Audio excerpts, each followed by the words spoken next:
유사님은 고통을 주는 인물입니까? 감동을 주는 인물?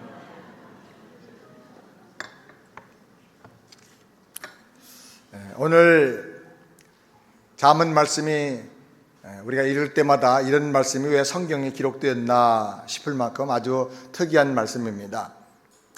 21절 말씀 우리 다 같이 한번 보겠습니다. 세상을 진동시키며 세상으로 견딜 수 없게 하는 것 선하신나니. 원문의 뜻은 이 세 가지 것들 때문에 세상이 시끄럽고 사람들이 이 세 가지 것들을 참을 수 없어 한다, 그런 뜻입니다. 세상을 시끄럽게 하고 사람들을 참을 수 없게 하는 것이 세 가지 혹은 네 가지가 있다 그랬습니다. 옛날만 그런 게 아니고 요즘도 뉴스를 보면요, 정말 세상을 시끄럽게 하는 사람들이 있어요. 어떤 때는 교회도 세상을 시끄럽게 하는 원흉이 될 때도 있어요. 신자 중에도 사람들에게 고통을 주고 손가락질 당하는 사람들이 종종 있습니다. 솔로몬은 그 당시 사회를 들여다보면서 세상을 시끄럽게 하고 사람들의 마음에 아픔과 고통을 주는 몇 가지 중요한 사례들을 밝히면서 영적인 교훈을 담아주고 있습니다. 이 세상은 하나님이 만드신 질서에 따라서 잘 이렇게 운영이 되는데, 이 질서와 상식적으로만 살아도 큰 문제가 없어요. 그런데 이 질서를 지키지 않고 법과 상식을 파괴하고 뛰어넘는 행동을 하는 사람들이 종종 나타나는 것입니다. 그래서 세상이 시끄러워지고 또 사람들이 고통을 당하게 되는 것입니다.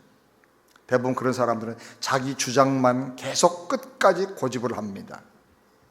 자기 감정만 막 내세워요. 다른 사람 감정은 중요하게 생각 안 하고 자기 감정만 자꾸 내세우는 거예요. 그리고 자기 이익을 위해서, 자기 생각을 위해서는 수단과 방법을 가리질 않아요. 사람들이 어떻게 상처를 받는지, 어떤 아픔을 겪는지를 전혀 생각하지를 않는 사람들이 있는 거예요. 자기 중심의 사람들이죠. 그런데 그 사람이 어떤 사람인가? 구체적으로 성경이 말씀합니다. 첫 번째로는 어울리지 않는 영광의 자리를 차지한 사람 때문에 세상이 고통을 당한다 하는 거예요.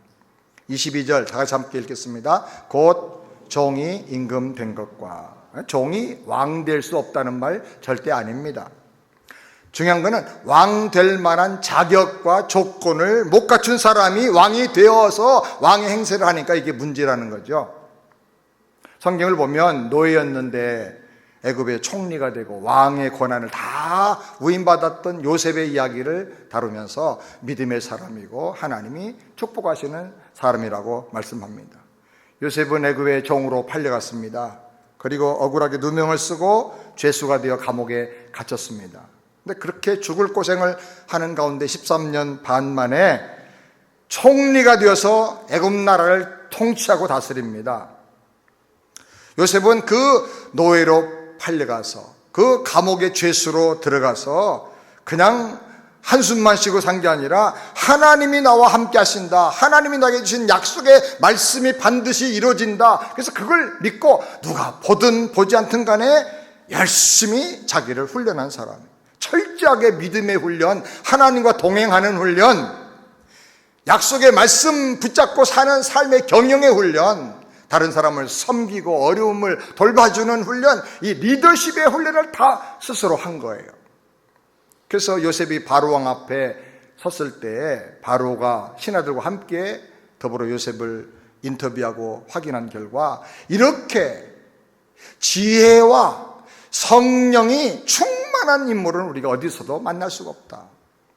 바로만 그렇게 평가한 게 아니라 신하들까지 다 그렇게 평가를 하고 오랜 고민과 결정을 거쳐가지고 요셉을 애굽의 총리로 임명을 하고 왕이 너무 감동받아서 반지를 떼어주면서 내가 너보다 높은 것은 왕이라고 하는 이 포지션밖에 없고 내 모든 권한을 다 너에게 위임한다, 그렇게 말했어요. 요셉은 손대는 일마다 다 형통했고요, 나라를 크게 번성하게 하고 토지 공개념 제도를 정착시키고 애굽만이 아니라 그 주변의 중동 나라를 다 아주 도와주고 많은 사람을 살리는 놀라운 일을 했습니다. 다윗도 가난한 시골 목동의 아들이었습니다. 그 고향이 베들레헴, 아주 촌 중의 촌입니다. 거기 막내 아들로 태어났습니다. 그러니까 이 모든 조건을 보면 제일 서열 꼴찌 막내예요. 노예같이 종 같은 그런 사람이, 비천한 사람이에요. 근데 하나님의 은혜를 주셔서 이스라엘의 왕이 되게 하시고 그 은혜 감사하면서 믿음을 지키고 믿음의 사람 되고 거룩한 사람 되고 하나님의 능력을 믿고 나가서 전쟁할 때마다 다 승리하는 승리의 아이콘이 됐어요. 그리고 메시아의 조상까지 되었어요. 고대 근동에서 종이 왕 되는 경우가 종종 있습니다. 그런데 그분들은 비록 종으로 출생했지만 아주 진흙수저 가지고 태어났지요. 그렇지만은 자기를 열심히 갈고 닦고 훈련하고 준비해서 왕으로서의 아주 넉넉한 자격, 인격, 사람들의 형편을 돌봐주는 그런 사랑의 마음을 품어서 좋은 정치를 잘하고 훌륭한 통치자가 된 것입니다. 그런데 왕의 자질도 없어, 왕으로서의 훈련도 안 해봤어, 백성들의 고통에 대한 고민도 안 해, 책임감도 없어. 그런 사람이 왕이 되어가지고 어떻게 해가지고 부정적인 방법으로 잔꾀를 부려가지고 한번 왕의 자리를 꿰차고 나면 그 자리를 유지하기 위해서 얼마나 많은 사람들을 죽이고 얼마나 많은 사람들을 착취하는지 모른다는 것이죠. 이런 사람이 권력을 잡고 어떤 다스리는 영향력 있는 위치에 올라가면 수많은 사람이 고통당하고 세상이 시끄러워진다는 겁니다. 이런 일은 옛날만 있었던 게 아니고 지금도 마찬가지입니다. 그런데 성경이 이런 말씀을 하는 이유가 뭐냐? 이런 사람이 있다, 이런 사람 되지 말라, 이런 정도의 교훈이 아니고요, 더 중요한 생명의 영적인 메시지가 그 안에 담겨 있는 것입니다. 그 핵심적인 이유가 뭐냐? 우리 하나님을 믿는 사람들은 하나님 나라의 왕권을 상속받은 사람들이기 때문인 것입니다. 우리는 하나님의 자녀요, 천국의 주인입니다. 믿습니까? 그렇다면 우리는 아무렇게나 살아도 되는 사람이 아니라는 거예요. 세상에 어디 이런 영광을 누릴 수가 있습니까? 본래 우리가 종이었잖아요. 죄의 종이었고 세상의 종이었고 마귀의 노예로 끌려다니면서 살다가 영원히 멸망당할 소망 없던 사람들이었어요. 그런데 하나님 예수님 보내주시고 우리를 불쌍히 여겨서 우리 스스로 구원할 수 없으니까 우리 모든 죄와 저주를 다 담당하고 예수님이 죄값을 치르고 십자가에서 죽게 하셨어요. 그 길밖에 없기 때문에. 그리고 이것을 하나님의 사랑을, 이 하나님의 은혜를 마음을 열고 받아들이고 자기 죄를 회개하고 주님을 영접하고 믿는 사람에게는 죄 사함의 축복을 주시겠다고 그랬어요. 죄에서 해방될 뿐 아니라 하나님의 자녀가 되는 특권도 주시겠다 그랬어요. 하나님이 어떤 하나님입니까? 온 우주 만물을 창조하시고 다스리시는 만왕의 왕, 온 우주의 왕이신 하나님, 하나님의 자녀니까 하나님 나라의 왕권을 상속받게 되는 거예요. 왕자로서 혹은 공주로서. 그래서 우리가 왕권을 가진 거예요. 따라서 합시다. 나는 하나님 나라의 왕권을 물려받은 사람이다. 아멘. 보통 사람 아닙니다. 찌질이 아닙니다. 쪼잔이 아닙니다. 나 대단한 사람 됐습니다. 아멘. 성경은 말하길 너는 왕 같은 제사장이라 그랬어요. 왕이요 제사장이라 그 말이에요. 하나님과 사이를 이어주면서 세상을 왕권을 가지고 다스리는, 하나님 뜻대로 다스리는 그런 왕권을 가진 자라 그 말입니다. 그러니 네가 어떻게 함부로 살 수 있겠냐는 거예요. 네가 그런 왕권을 가지고 있는데도, 너라는 사람이 그렇게 놀라운 존재가 되었는데도 아직도 정욕을 이기지 못하고, 아직도 그 쪼잔한 욕심을 버리지 못하고, 아직도 죄악의 습관적인 정으로 계속 끌려다니면서 살고 있느냐 그 말이에요. 하나님 나라의 왕권을 가졌다면 어찌 그렇게 불평하고 염려, 걱정, 근심하면서 사느냐 말이에요. 노예처럼 아직도 그 종의 근성을 못 버리고 있느냐는 거예요. 왕권을 가졌다고 하면서 어떻게 그렇게 쪼잔해가지고 밴댕이 속같이 좁아가지고 그거 하나들 이해를 못하고 그 사람 하나 품어주지 못하고 그냥 그렇게 갈등만 일으키면서 사느냐는 거죠.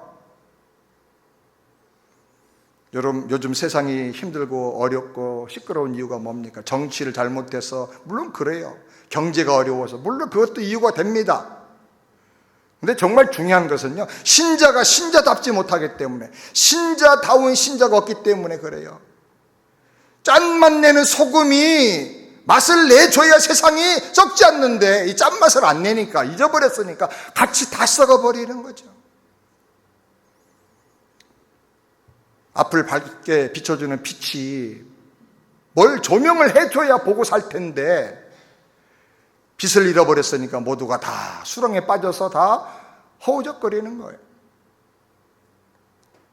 직분자라고 하면서, 교회 다닌다고 하면서 아무 데서나 술판 벌리고 사고치고, 신자라고 하면서 세상 사람과 똑같이 부정부패에 똑같이 어울려 다니고, 어떻게 그럴 수 있냐는 거죠. 그래서 세상이 시끄럽고 사람들이 고통당한다는 거예요. 어떤 나라 왕의 얘기가 아니라 하나님 나라의 왕권을 물려받은 우리 성도들에 대해서 얘기를 하는 거예요. 우리 스스로가 나를 돌아보고 회개하고 이 연말에 다시 한번 새롭게 되기를 주의 이름으로 축원합니다. 두 번째로, 미련하고 게으른 사람이 배부르게 살기 때문에 세상이 시끄럽고 힘들다는 것. 22절 말씀 다 같이 함께 읽겠습니다. 미련한 자가 배부른 것과, 세상을 소랑하게 만들고 사람들이 고통을 주는 두 번째 이유는 미련한 자가 배부른 것이라 그랬어요. 이 말씀 잘 못 읽으면, 그러면 미련한 사람은 배부르게 밥도 못 먹습니까? 그런 말이 아니고요. 이 말은 부요를 누릴 자격이 없는 사람이 부를 누리면서 의시되고 아나무인으로 사는 것, 이게 세상을 힘들게 한다는 거예요. 미련한 사람은 지혜가 없는 사람이죠. 배우려고 안 해, 들으려고 안 해. 자기 한번 고집 부리면 그냥 그게 끝까지 가는 거예요. 지혜로운 사람, 미련한 사람은 게을러요. 떡을 그 손을 떡반죽 그릇에 넣고도 입에 올리기를 괴로워하느니라. 세계적으로 유명한 붕사 와서 집회합니다, 은혜 받습니다, 오면 기도하면 됩니다. 그래도 안 오는 거예요. 그냥 맨날 하는 거 뭐. 우리가 영적으로 살아야 됩니다. 그건 항상 나하고 상관없는 것처럼 생각하고 입에 다가왔는데 넣어줘도 못 먹는 거예요. 이거는 씹어서 주세요 그러는 거죠.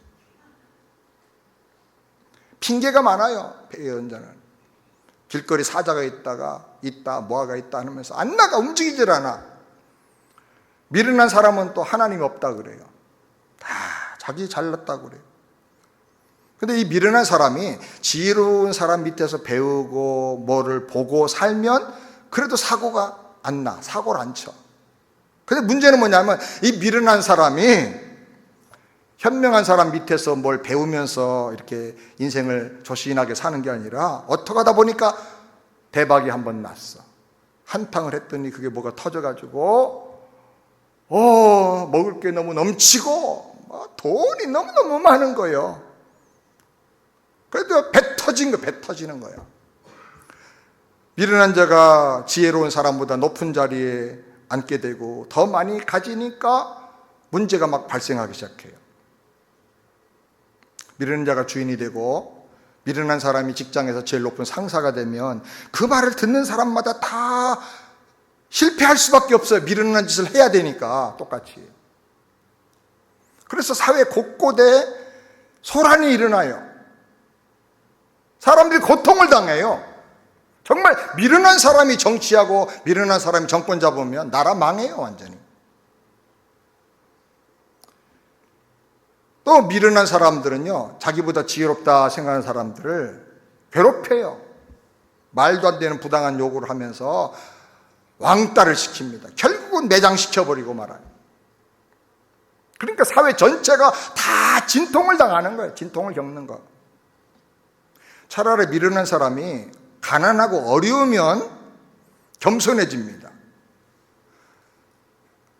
근데 어떻게 하다가 부자가 되었어요. 그러니 뭐 한껏 교만해지는 거죠. 다 내가 잘났다는 거죠. 교만해지면 더 크고 많은 걸 욕심을 냅니다. 그래서 뭔가 하다가 결국은 다 깨져버리고 잃어버려요. 기업이 망하고 회사가 망하고 거기 있는 직원들 다 어떻게 되는 거예요, 가정이랑. 미련한 사람 하나 때문에 그렇게 되는 거예요. 이런 일이 생기면 가족이 다 고통당하고 주변 사람들이 다 평생 해결할 수 없는 아픔과 상처를 당하며 산다는 거예요. 그렇기 때문에 절대로 미련한 사람을 너무 높은 자리에 올리면 안 돼. 근데 성경이 왜 이런 말씀을 하느냐, 이런 사회적인 문제를 얘기하려고 하는 게 아니고 우리 하나님의 자녀, 우리 그리스도인들, 신자들에게 도전을 주려고 하시는 말씀이에요. 복음의 얘기. 우리가 누굽니까? 아브라함의 후손이고 영적인 아브라함의 후손이면 다 복의 근원으로 부름을 받은 줄 믿으시기 바랍니다. 나는 나 때문에 세상 사람들이 신바람 나게 되고 나 때문에 사람들이 내 속에서 흘러나오는 복을 먹고 사람들이 다 복을 누리게 하도록 하나님 그렇게 나를 부르셨어요. 아멘? 복 덩어리예요. 복 받으러 다니는 사람 아니에요. 여러분 안에서 예수로 말미암아 복이 막 흘러 넘쳐 나와야 돼요. 여러분 때문에 죽을 사람이 살아나고 여러분 때문에 삶에 가치가 없던 사람들이 막 용기와 희망이 생겨야 된다고요. 우리는 또 어떤 사람입니까? 모든 족속으로 제자를 삼아야 될 사명을 가진 사람이에요. 제자 삼아야 될 사람인데 내가 미련하면 뭘 어떻게 제자를 삼아요? 미련한 자로 살면 이런 복을 감당할 수가 없고 이런 복을 내가 받길 원한다고 하면 절대로 미련한 자로 남아서는 안 된다는 거예요. 미련한 사람이 누굽니까? 시편 14편 1절 다 같이 함께 읽겠습니다. 어리석은 자는 그 마음에 이르기를 하나님이 없다. 어리석은 미련한 사람은 하나님이 없다고 생각해요. 이 사람은 보이는 것밖에 몰라. 보이는 물질밖에 모르고 모든 거 다 내가 잘났어, 내가 했다고 생각해. 그 잘난 머리 누가 주셨어? 예? 그 건강 그 누가 주셨어요? 또 사업이 성공할 때 보면 정말 어떤 사람을 결정적으로 만나고 어떤 기회를 결정적으로 만나야 되는데 그 기회, 그 사람 만나게 누가 해주셨어요? 왜 다른 사람이 안 만나고 내가 만났을까? 하나님께서 나에게 특별한 은총을 주신 거예요. 아멘입니까? 가지고 온 거 하나도 없어요. 근데 다 내가 잘했대. 내가 다 했대.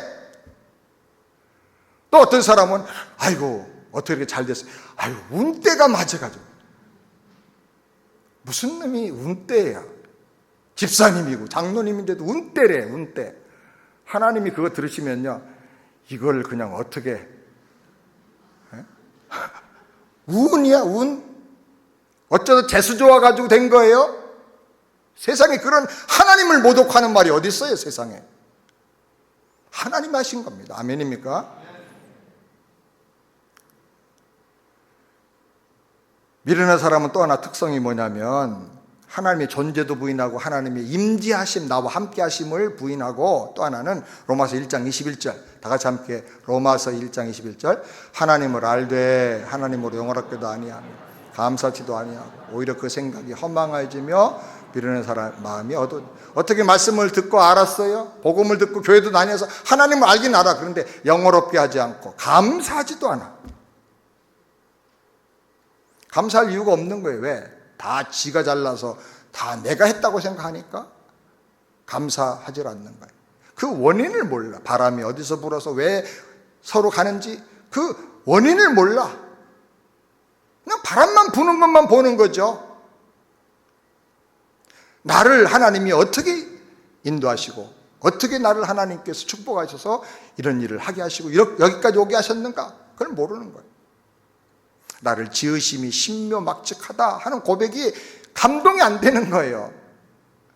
하나님은 다 나를 준비하시고 예비하게 하신 여호와 일의 하나님이다. 그게 이해가 안 되는 거예요. 그래서 그 마음이 허망해지고 미련해진다. 감사가 없으면 사람이 미련해지고 헛되고 망하는 생각만 하게 되는 거예요. 이렇게 미련한 사람은요, 차라리 고난당하고 배가 고파야 차라리 행복해요. 배고프면 금식이라도 할 거 아니에요, 억지로라도. 그래서 고민하면서 도대체 인생을 어떻게 살아야 될까? 그래서 가난 속에서, 배고픔 속에서, 헝그리 정신에서라도 뭔가 지혜를 좀 찾을 거 아니에요. 기도도 할 거 아니에요. 그래 하나님 만나죠. 근데 배도 안 고파, 배가 불러 터져. 배부르고 등 따뜻하면 어떻게 됩니까? 잠만 자고 광기만 부리는 거죠. 정욕만 주정하며 사는 거죠. 사랑하는 여러분, 나는 어떤 사람인가를 한번 돌아볼 필요가 있어요. 오늘 우리는 하나님 주신 복을 수없이 많이 받고 있습니다. 첫 번째로 나는 예수 믿고 하나님이 자녀가 됐습니다. 아멘. 얼마나 큰 복이냐면요, 시편을 쓴 사람이나 혹은 찬송가 작사자 그래요. 하늘을 두루마리로 삼고, 하늘을 다 두루마리 종이로 삼고, 바다를 먹물로 삼아도 그걸 다 쓸 수가 없대. 이해가 돼요? 아멘 좀 해요. 정말 그래요. 정말 그 찬송 부르면 마음이 찡해요. 그리고 우리가 여기 미국에 와서 공부도 하고 미국에서 살잖아요. 미국이 999국이라 그러잖아요. 세상에 더 좋을 수가 없는 나라라는데 여기 왔어. 어떤 분은 이번에 시민권 땄다고 막 카톡에 감사가 왔어. 어떤 분은 시민권 영주권 따니까 목걸이다가 1년 동안 걸고 다녔다고 그러더라. 정말 비자 안 되는 분들 비자 하나 받는 게 얼마나 어려운지 몰라. 또 미국에서도 알파레타가 보통 동네가 아니잖아요. 잔스크릭이 보통 동네가 아니잖아요. 미국 사람들도 백인들도 이사 가면 제일 먼저 이사 가고 싶어하는 1순위로 종종 꼽히는 데가 여기 알파레타 잔스크릭인데 우리는 여기 살든지 아니면 이 주변에 다 가까이 살고 있는 거예요. 감동이 없으시네.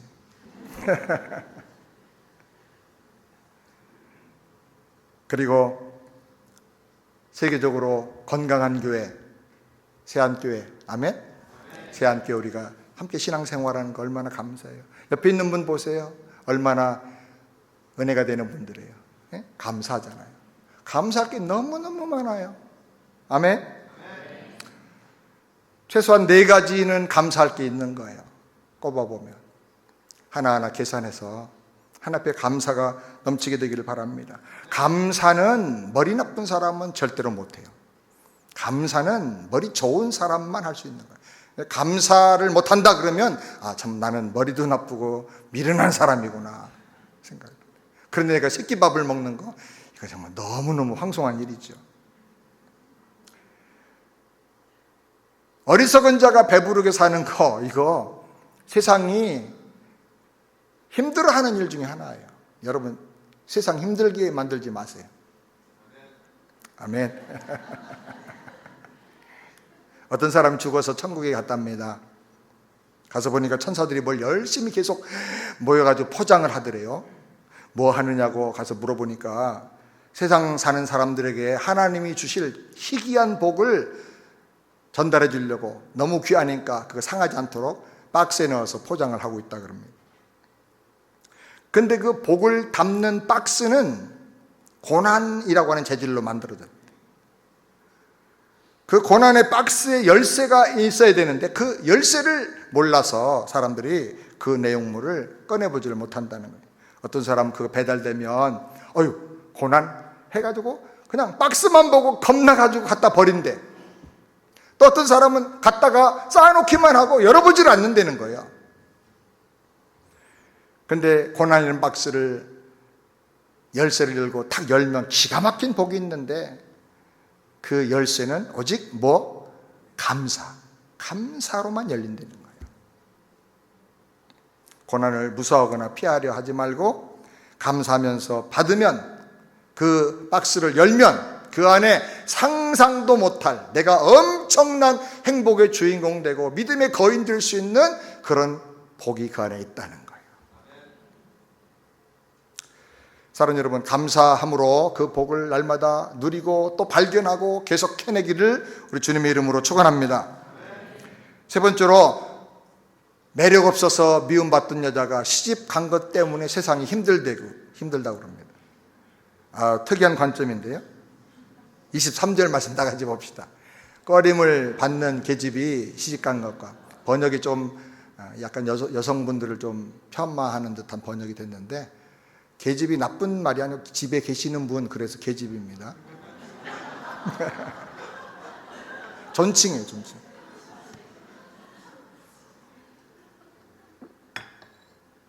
꺼림을 받는 여성이라는 말은 여자답지 못해가지고 남자에게 매력이 없고 미움받는, 호감 사지 못하는 그런 여성을 말합니다. 그 이유가 뭐냐면, 사랑받지 못한 이유는 일단 온유하지가 않고 성질이 지랄 같아. 또 교만해. 아나무인이야. 자기밖에 몰라. 다 자기 공주가 되고, 다 자기 남편도 다 이제 내시가 돼야 되고, 막 시중만 들어줘야 좋아하는 거예요. 그리고 잘 싸워. 말만 하면 싸우려고 그래. 말을 못 붙여. 그리고 허랑방탕. 그냥 뭐 돈을 물 쓰듯 하고, 방탕하고, 그냥 정조 개념도 없고, 그냥 아무에게나 그냥 가까이 하고. 이런 여자라고 하면 모든 남자가 다 기피합니다. 기피. 어떤 학원가에 갔더니 여학생들에게 누가 교육을 시키더라고요. 여기 조심할 인물 누구 2명. 갔더니 그 대학가에 왕따의 대상이 있는데 남자아이인데 오렌지족이래. 여자들 다 망가뜨리는 아이래. 그 조심을 시키더라고. 근데 남자만 그런 사람이 있는 게 아니라 여자도 그런 사람이 있다는 거죠. 이런 여성인데, 이거 시집을 가기가 참 어려운 분인데, 이런 사람이 또 머리가 좋아가지고 꾀가 많아가지고 수단 방법을 안 가리고 그 동네 제일 멋진 남자를 딴 여자를 다 물리치고 가르쳐버렸어. 결혼했어요. 세상이 어떻게 돼요? 여자들은 속상해하고 울고 땅을 치고 이 결혼한 여자는 어떻게 돼요? 아나무인이고 막 교만하고 기고만장해. 결혼한 남자는 어떻게 될까요? 평생 내가 당했구나. 평생 내가 화근 덩어리를 끌어안고 사는구나. 평생 자기 결혼식을 저주하고 자기의 결정적인 선택을 후회하면서 살게 되는 거예요.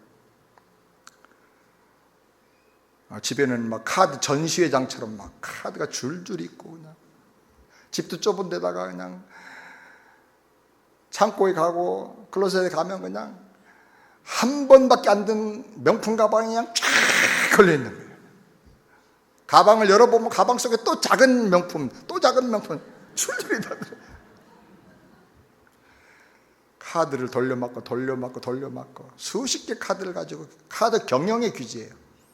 그러다가 막히고 안 되면 이제 명품을 갖다 팔아요. 근데 10,000불 주고 산 명품 팔리면 얼마예요? 그럼 한 5,000불, 6,000불밖에 안 돼. 전당포에 갖다 맡기고. 그러니까 그냥 앉아서 그냥 돈을 계속 찢어버리는 거, 태워버리는 거죠. 자, 이렇게 허영에 가득 찬 여인이라고 생각해 보세요. 남편은 그 여인의 행동, 돈 씀씀이, 그 기질 때문에 안심이 안 돼. 그럼 계속 전화하는 거야. 그럼 자기도 모르게 의처증이 생기는 거야. 남편이 환자가 돼버려요. 가정은 항상 잡음이 끊어지질 않아. 뭘 할 수가 없어. 맨날 싸우는 거야. 다 살림살이 집어 던져가지고 더 이상 던질 게 없어. 마치 벌집이나 벌들이 윙윙거리는 것처럼 집이 편안한 날이 없어요. 말만 하면 서로 싸움이 일어나요. 불똥이 튀고. 근데 결혼 신혼 초에 좀 그러는 건 이해가 돼. 그런데 가면 갈수록 싸움의 기술이 더 늘어나가지고 더 강하게, 더 무섭게 싸우는 거예요. 결국은 가정이 파괴되고 온 가족들, 일가 친척들, 자녀들이 아주 큰 치명상을 입는, 이런 일이 왜 일어나느냐? 자기 관리 못하는 여성 때문에. 그럼 여자만 문제가 아니고 남자도 문제죠. 똑같은 얘기입니다. 이런 사람이 다 이상형만 찾아. 자기 현실을 생각 안 하고 이상형만 찾고 그냥 최고 좋은, 자기는 현실형인데 찾는 건 이상형을 찾아. 그래가지고 결혼을 어떻게든 해가지고 일어나는 비극이라는 거죠. 그래서 우리 남자들과 여자분들은 지혜로운 배우자를 달라고 기도해야 돼. 현숙한 여인을 주세요. 현명하고 지혜롭고 성숙한, 현숙한 그런 여인은 하나님이 주신다 그랬어요. 직과 재물은 조상이 물려줄 수 있지만 현숙한 여인은 하나님이 주신다. 기도하시기 바랍니다. 결혼 다 하시고 이제 자녀들이 있는 분은 자녀를 위해서 또 기도해야 돼. 기도해야 돼. 자녀 결혼하는 건 더 심각해요. 더 기도를 많이 해야 돼. 그래서 서로가 그렇게 해야 됩니다. 근데 왜 성경이 이런 얘기를 여기 기록했느냐? 결혼 잘해서 행복한 가정 이루어 살아라, 그런 말씀 하는 게 아니고요. 더 중요한 이유가 있어요. 우리가 예수님의 신부기 때문에 이 말씀 하는 거예요. 우리는 예수님의 신부다. 아멘. 예수님의 신부라고 하는데 너는 어떤 사람으로 살고 있느냐? 이렇게 미련한 여자가 어떻게 해가지고 신랑 가로채가지고 결혼해서 그냥 신랑 인생을 아주 망쳐버리고 시골 말로 조져버리고 평생을 후회하게 만드는 그런 아주 미련하고 곰팡이 같은 여자가 될 거냐? 너 그렇게 살고 있느냐? 하고 주님이 말씀하는 거예요. 꺼림받고 미움받는 여자, 밥맛 없는 여자가 바로 네 모습이 아니냐? 영적으로 한번 돌아보라는 거예요. 저 자신을 돌아볼 때 정말 주님이 나를 어떤 사람으로 생각하실까 궁금하기도 하고 회개가 되기도 해요. 여러분, 지금 이 모습으로 마침 결혼식장에서 신랑 신부가 만나는 것처럼 주님과 여러분이 딱 만난다고 하면 주님이 날 보고 놀라실까? 놀랐는데 네가 이렇게 아름다워지고 네가 이렇게 성숙해졌구나, 그래 놀라실까? 너 아직도 이렇게 찌질이냐? 더 나빠졌냐? 어떻게 그런 모습으로 나를 만나러 왔냐? 그렇게 충격받으실까? 한번 생각을 해봐요. 어떤 분이 보내줬는데 한국의 대표적인 영화배우 신영균 씨 있죠? 사진 한번 보여주세요. 지금 91살이랍니다. 저렇게 늙으셨어요. 근데 아주 멋있어요. 물론 머리는 염색을 했겠지만 아주 중화한 모습이에요. 이 신영균 씨가 최근에 자기 심경을 고백했답니다. 전성기 때 영화 촬영을 막 수없이 할 때는 1년에 집 10개씩을 살 수 있는 돈을 벌었대요. 근데 그 돈을 다 아내에게 줘서 차곡차곡 잘 알뜰하게 모아가지고 사업 미천을 장만했답니다. 옛날에 7억 원을 주고 명보극장을 샀대요. 명보극장 아시죠? 퇴계로 어디 가는데 그쪽에 있죠. 명동 그 끝자락에. 그래서 그 극장을 사서 계속 잘 경영하고 관리를 했는데 지금은 이게 500억이 넘는데, 저 극장이 땅 위치도 좋고 하니까. 그런데 이번에 500억 가치가 넘는 이 명보극장과 제주도에 있는 신영 영화 박물관, 신영균 중심으로 한 영화 박물관이 있는데 그 땅과 모든 건물 수백억이죠. 그거를 한국 영화 발전을 위해서 써달라고 통째로 다 기부했어요. 그리고 말하기를 지금 91살인데 내가 죽으면 내 관에 성경책 하나만 넣어달라, 그렇게 유언을 했대요.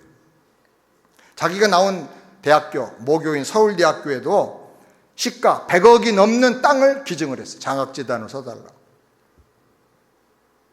이 신영균 씨는 독실한 기독교 신자예요. 영화배우 촬영하면서도 성경 공부를 빠지지 않고 열심히 했다고 그럽니다. 유명한 영화배우였어요. 연예계 아주 아이콘이죠, 아이콘. 그 당시 신자 들어가는 배우가 유명한 사람 2명이죠. 신 무슨 일, 그 다음에 신영균. 근데 신 무슨 일은 91세까지는 안 되는데 한 80 가까이 되죠. 지금도 바람피세요. 지금도 여자들 만나고 다니시고 그 재미로 사셔. 근데 이분은 그렇게 유명한 배우였지만 평생 술, 담배 일절 입에 대질 않았대. 영화계에 있으면 얼마나 막 회식이고 뭐고 많아요. 그런데 어디 가도 술잔 주면 딱 받아서 놓고 자기는 절대로 그걸 입에 안 대고 뭐 콜라나 사이다 다른 음료수로 대신했다는 거예요. 왜? 내가 세상에서 인정받는 것보다 하나님의 사람으로 바로 살겠다는 거예요. 여자와 도박도 완전히 멀리했대요. 정말 가정을 끝까지 잘 지켰대요. 유명한 배우였지만은 신앙 원칙, 하나님 말씀 철저하게 붙잡고 절대로 이것을 놓치지 않고 살았다는 거예요. 60년대, 70년대에는 자기 영화를 마음껏 틀 수 있는 영화관 하나 갖게 해달라고 기도하다가 그 극장을 샀대요. 근데 이제는 욕심이 다 없어졌대. 갈 준비해야 된대, 하나님 앞에. 내가 마지막으로 가지고 갈 거는 딱 하나 돼. 50년 정도 늘 읽어서 아주 가족이 다 헤어진 손때 묻은 이 성경 하나 가져간다는 거예요. 그 딸한테, 혜진이라고 하는데 그 딸이 유언하기를, 내가 죽으면 다 나눠주고 다 하나 앞에 드리고 이 성경 하나만 내 관에 넣어달라, 그랬다는 거예요. 감동이 되잖아요. 가슴이 찡하는 거예요. 목회하는 사람도 이렇게 하기 쉽지 않은데요, 영화하게 그냥 그 유혹이 많은 데서도 그렇게 믿음을 지킨 거예요. 그리고 자기가 제일 좋아하는 성경 구절이 있다고 그걸 암송을 했어요. 고린도전서 15장 10절 다 같이 함께 읽어보겠습니다. 내가 나의 나 된 것은 하나님 은혜로 된 것이니 내게 주신 그의 은혜가 헛되지 아니하여 내가 모든 사도보다 더 많이 수고를 하였으나 내가 한 것이 아니요 오직 나와 함께 하신 하나님의 은혜로다. 이 하나님의 은혜 때문에 내가 나 됐다는 거예요. 그 은혜를 받았으니 내가 함부로 살 수 없다는 거예요. 나 주님 만날 그날 생각하면서 내 믿음 지키고 나가겠다는 거예요. 아멘. 항상 감사하고 그 은혜 때문에 감사하면서 한 거예요. 헌신하고 살고 마지막 떠날 때는 아주 다 주님 기뻐하는 일에 완전히 다 드리고 간다는 거예요. 그래서 이 말씀이 오늘의 신영균이 있게 해준 것입니다. 그렇게 고백을 했다 그래요. 여러분, 우리도 다 예수님의 신부인데요, 주님 앞에 갈 때 정말 매력 있는 사람으로 주님 만나게 되기를 주의 이름으로 축복합니다. 주님이 막 너무너무 고마워가지고 너무너무 기뻐가지고 어떻게 이렇게 변화돼서 왔냐 그러고 끌어안고 사랑을 쏟아 부어줄 수 있는 그런 주님과의 만남이 저와 여러분에게 있기를 바랍니다. 마지막 네 번째로, 배신과 음모로 여주인을 쫓아내고 주모가 된 여종 때문에 세상이 힘들고 사람들이 고통을 당한다고 합니다. 23절 말씀 다 같이 읽겠습니다. 계집종이 주모를 이은 것이니라. 여종이 주모를 이었다, 뭐 그게 그렇게 문제인가? 그런데 때로는 여종으로 들어왔는데 주인을 유혹해서 주인의 마음을 자기에게로 다 훔쳐 빼앗아 버리고 여주인 조광지철을 몰아내고 안방을 차지한 일들이 고대 사회에는 참 많이 있었습니다. 그렇게 하려고 하면 온갖 음모와 중상모략을 다 동원해서 이간질을 시켜야 돼요. 여종이 안주인 되려고 하면 집안은 전쟁터로 바꿔지게 됩니다.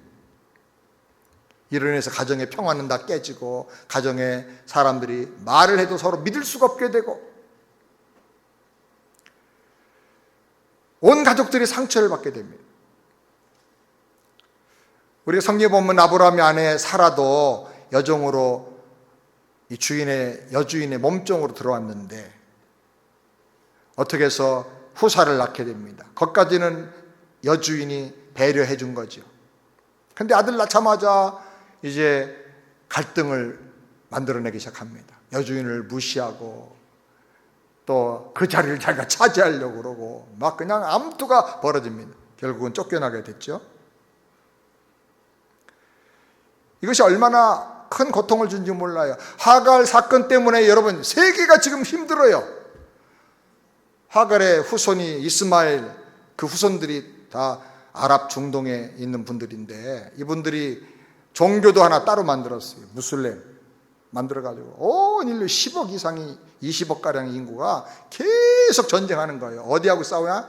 이스라엘을 없애버리려고 하는 거예요. 이 사람들의 목적은, 이스라엘은 아브라함의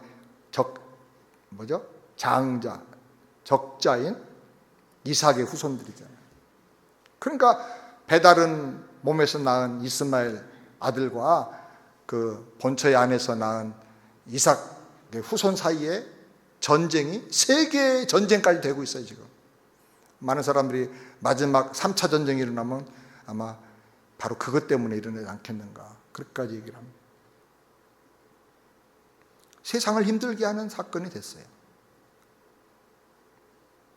상식과 질서를 벗어난 성공은 누구한테도 도움이 되질 않습니다. 자기도 힘들고 후손들 대대로 그 아픔과 상처를 물려받아야 됩니다.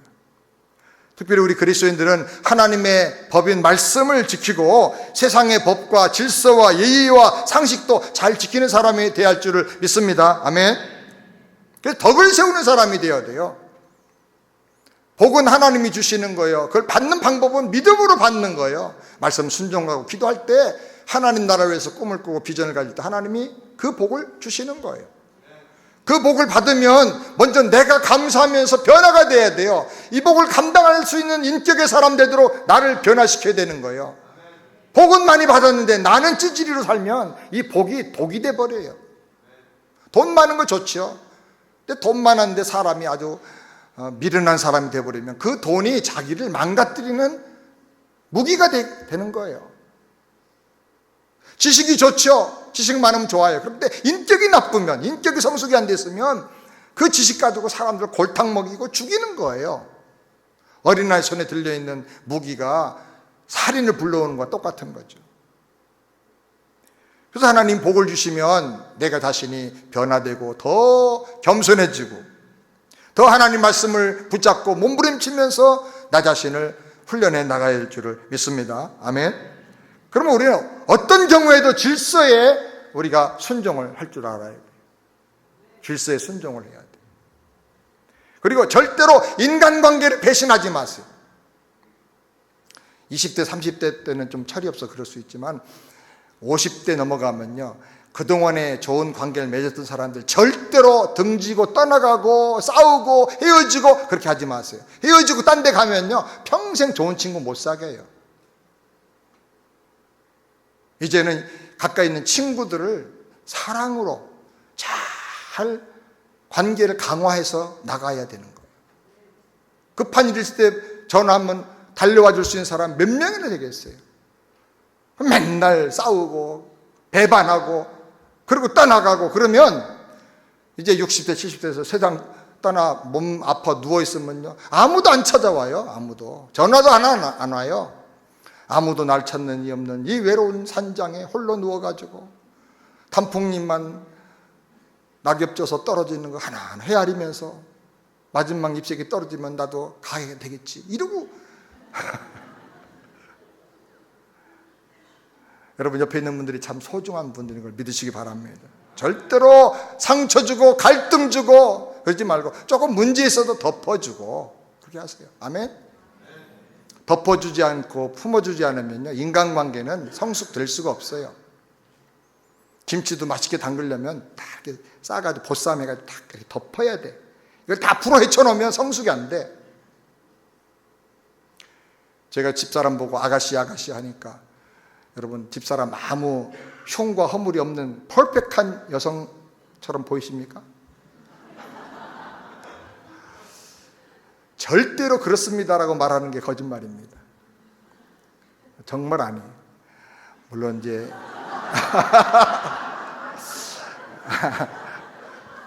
무슨 얘기 웃으시는지 모르겠는데 내가 볼 때 답답하고 속상하고 마음에 안 드는 거 많습니다. 억수로 많습니다.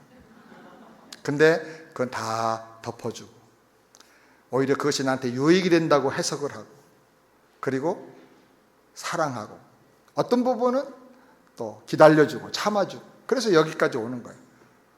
집사람 볼 때 저는 목사니까 퍼펙트 할까요? 별 말씀 다 하세요. 정말 나는 내가 잘하는데 내가 알 정도야. 내 수준은 정말 나는 찌질이에요.